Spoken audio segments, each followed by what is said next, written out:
एक गुरु का शिष्य अपने गुरु जैसा बनना चाहता था। गुरु भी अपने शिष्य को अपने से बड़ा बनते देखना चाहते थे, इसलिए उन्होंने उसे हर तरह की शिक्षा दी। लेकिन शिष्य को बहुत जल्द बहुत बड़ा बनना था। उसे हमेशा लगता था कि गुरु नहीं है। उन्हें सब कुछ बताने के कारण वह सफल नहीं हो पाते। इसलिए एक दिन उन्होंने सोचा कि क्यों न मैं गुरु पर नज़र रखूं और देखूं कि वे पूरे दिन क्या करते हैं।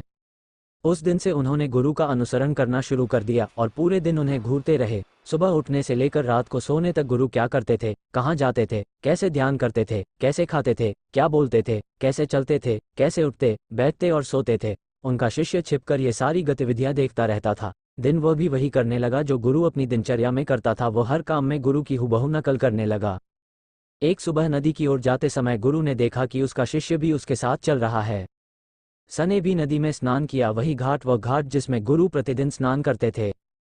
वह भी उस चट्टान पर पहुंच गया जिस पर बैठकर गुरु रोज सुबह ध्यान किया करते थे, और गुरु के बैठने से पहले ही वह उस चट्टान पर जाकर बैठ गया और ध्यान करने लगा। गुरु ये देखकर मुस्कुराए और वहीं पास की दूसरी चट्टान पर बैठकर ध्यान करने लगा। शिष्य सोचा कि गुरु कुछ कहेंगे, लेकिन जब कुछ देर तक कोई आवाज नहीं आई तो उसने अपनी आंखें खोली कि गुरु किसी अन्य चट्टान पर ध्यान कर रहे हैं। उसने सोचा कि शायद महीने के किसी दिन गुरु किसी अन्य चट्टान पर ध्यान कर रहे होंगे।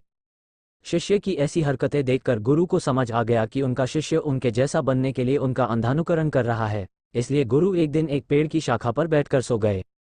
शिष्य ने सोचा कि शायद वह किसी पेड़ की शाखा पर सो रहा है, रात का कुछ असर होगा, इसलिए वह भी उसी पेड़ की दूसरी शाखा पर जाकर सो गया। रात को कुछ गिरने की आवाज आई। आवाज सुनकर गुरु की आंख खुली तो देखा कि शिष्य पेड़ से नीचे गिर गया है, और चिल्लाते हुए गुरु गए और शिष्य को उठाया और कहा कि जब भी तुम बिना सोचे समझे किसी और के रास्ते पर चलोगे या उसकी नकल करने की कोशिश करोगे तो हर बार तुम ऐसे ही गिरोगे जैसे कि आज गिरे हो। शिष्य ने कहा, गुरुदेव, मैं तो बस आपके जैसा बनने की कोशिश कर रहा था। गुरु ने कहा, अगर तुम शुरुआत करो बंदर की तरह नकल करना तो शायद काफी मेहनत के बाद वह काम करना शुरू करे जैसे बंदर करते हैं, लेकिन क्या इंसान होकर भी बंदर बने रहना उचित होगा? शिष्य ने कहा, नहीं गुरुदेव, इंसान बनना ज्यादा उचित है। शिष्य ने कहा, लेकिन गुरुदेव, मैं अपने उद्देश्य में कैसे सफल हो सकता हूँ? मैं अपने आप को कैसे जान सकता हूँ? मैं कैसे पहचान सकता हूँ? मैं बस ये जानने की कोशिश कर रहा था कि आप दिन भर क्या करते हैं। शायद इस विचार से मुझे अपने प्रश्नों का उत्तर मिल जाए। नया तरीका, गुरु ने कहा, जैसे शरीर को चलाने के लिए भोजन की आवश्यकता होती है। यदि भोजन शुद्ध और पौष्टिक होगा तो शरीर भी शुद्ध और ऊर्जावान बन जाएगा। रोग आसानी से शरीर को नहीं घेरेंगे और वह मजबूत और स्वस्थ होगा। जैसा कि हम आपको पसंद करते हैं, शरीर से ऐसे काम करवा सकते हैं, लेकिन अगर आप सड़ा हुआ और बासी खाना खाते हैं तो आपके शरीर का क्या होगा? शिष्य ने कहा, हमारा शरीर बीमार पड़ जाएगा और कमजोर हो जाएगा। गुरु ने कहा, उसी प्रकार हमारे मन में भी शक्ति है और उसमें इतनी शक्ति है कि इससे कुछ भी किया जा सकता है, कुछ भी बनाया जा सकता है। आप खुद को जान सकते हैं, आप खुद को पहचान सकते हैं, लेकिन इस मन की शक्ति को मापा नहीं जा सकता, तोला नहीं जा सकता।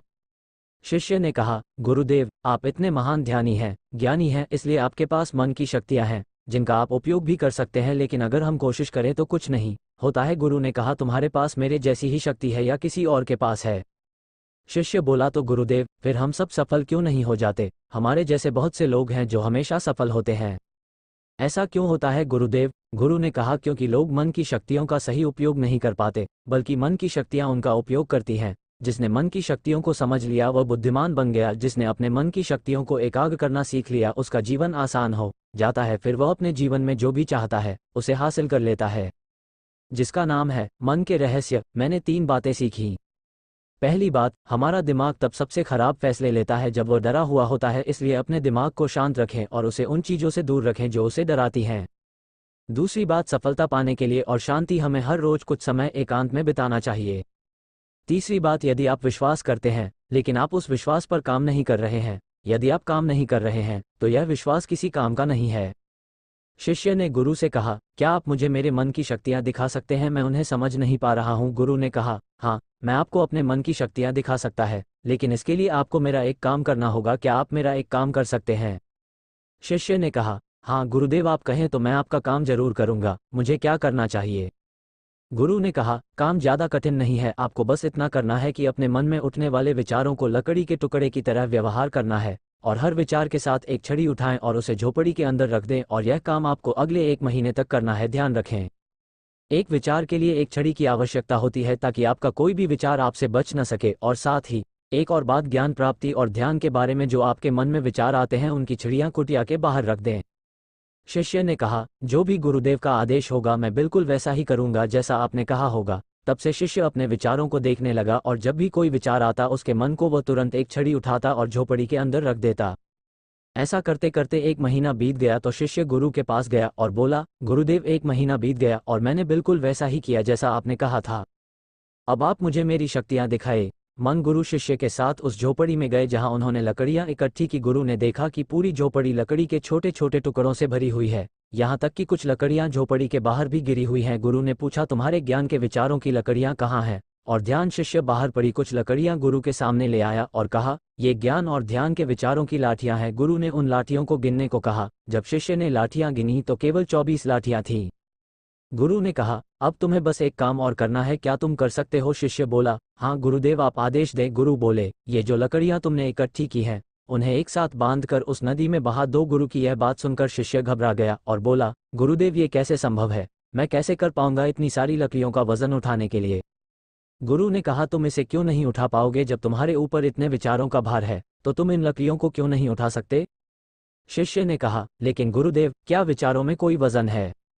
गुरु ने कहा, विचारों में भी वजन होता है। देखो तुम्हारे व्यर्थ विचारों के बोझ के नीचे कितने काम के विचार, ज्ञान और ध्यान के विचार हैं। आपने अपने मन की सारी शक्ति इन व्यर्थ विचारों में लगा दी है जो इस कुटिया में भरे हुए हैं और केवल 24 छड़ियों की सहायता से आप ध्यान और ज्ञान प्राप्त करना चाहते हैं। शिष्य को अपनी गलती का एहसास हुआ। वह बोला, आप सही कह रहे हैं गुरुदेव, लेकिन मैं क्या करूं? अब करो। गुरु ने कहा, यदि तुम अपने ज्ञान और ध्यान की ओर बढ़ना चाहते हो, यदि यही तुम्हारा लक्ष्य है तो इन व्यर्थ विचारों को नदी में बहा दो।